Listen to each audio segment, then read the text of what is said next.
A scathing new report reveals billions of your dollars are going to support people who are faking injuries and getting disability payments. 60 Minutes spoke to two attorneys who used to work at the top disability law firm Bender and Bender.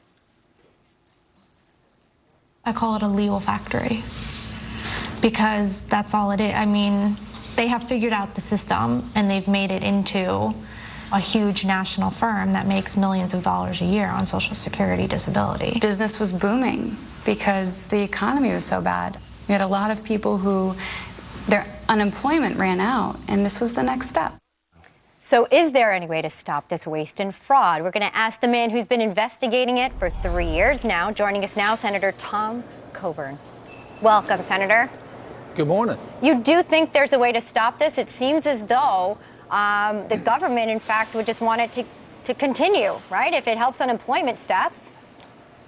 Well, there's some truth to that. The Obama administration and the former head of the Social Security Administration said it was their goal to put people on disability, not to put them on accurately. And so we saw that during Mr. Astru's tenure is they forced people to make quick, shoddy decisions, and they made their payments for people inside Social Security bonuses based on how many cases they did, rather than whether or not they did them right. You know, the Social Security admits that at least 22% of the cases decided inappropriately. Our study, when we looked at hundreds of these, we found at least 25%. And then when I personally looked at the medical information on them, I would say 30 to 50% of them were decided inappropriately when you take all the medical information and use the AMA guidelines for disability. Sure. So we have a real problem, and it's not just the problem of lost dollars for a trust fund that's about to run out of money. When you put somebody on disability, you take away their future because you limit them. And for those that are cheating on the system now, what they're doing is they're collecting not a large amount of money, but they're collecting it every month, and then they're working in the underground economy and not paying taxes. Sure. So we're not really helping people by putting people who are not disabled on disability. Absolutely, but there are a lot of people who are disabled and do need this, and that's why it was designed. But in the 60 Minutes piece, and I know that your staff has been researching, there's some seemingly unscrupulous attorneys out there who, and we're about to play a soundbite from an attorney by the name of Eric Kahn. He testified before you, but not really. Here he is. My lawyer, Abby Loyal, sent a letter on October 7th explaining the reasons that I'm not going to testify today.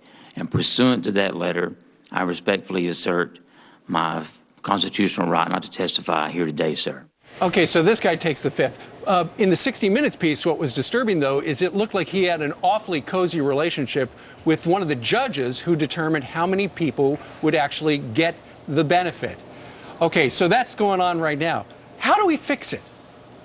Well, first thing you do is you do oversight like we're doing. You raise the level of interest, you start asking questions, and you create the impression that you're going to watch. And so by doing so, we've already made an impact on the approval rate on the disability program. But congressional oversight is the reason this thing got in trouble in the first place. That's right. We didn't do any. And so we need to do some structural changes. I'd leave you with this one important point. Is people who are truly disabled need this program. And when a third to 40% of the people that are getting it aren't truly disabled, and when this trust fund runs out, the people who are truly disabled are the ones that are going to suffer the most. And so this isn't about the people who are disabled in this country where there's no question about it. It's about we designed a system that incentivized attorneys to take advantage of it and overwork the ALJs and the staff at Social Security system by not putting the proper amount of people there to handle the claims. And Senator, finally, nobody has more respect on the Hill, either party, when it comes to budgetary things than you. If we get to October 17th and 18th and we don't raise the debt ceiling, do you believe America goes into default? No, not at all. Default is not paying interest on the notes you have outstanding or not redeeming bonds that are due. We have plenty of money. You know, we've got over 80% of the money to run this government is coming in every day. We can handle that. Will we be slow in paying some of our other bills? You bet. But we're not about to default on our international obligations for our debt.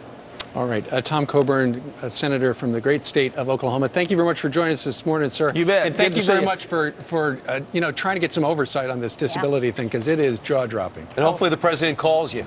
It's been a worthwhile 3 years. Thanks, Thank you, sir. Senator. See you later. See you later. All right. And we're going to see somebody now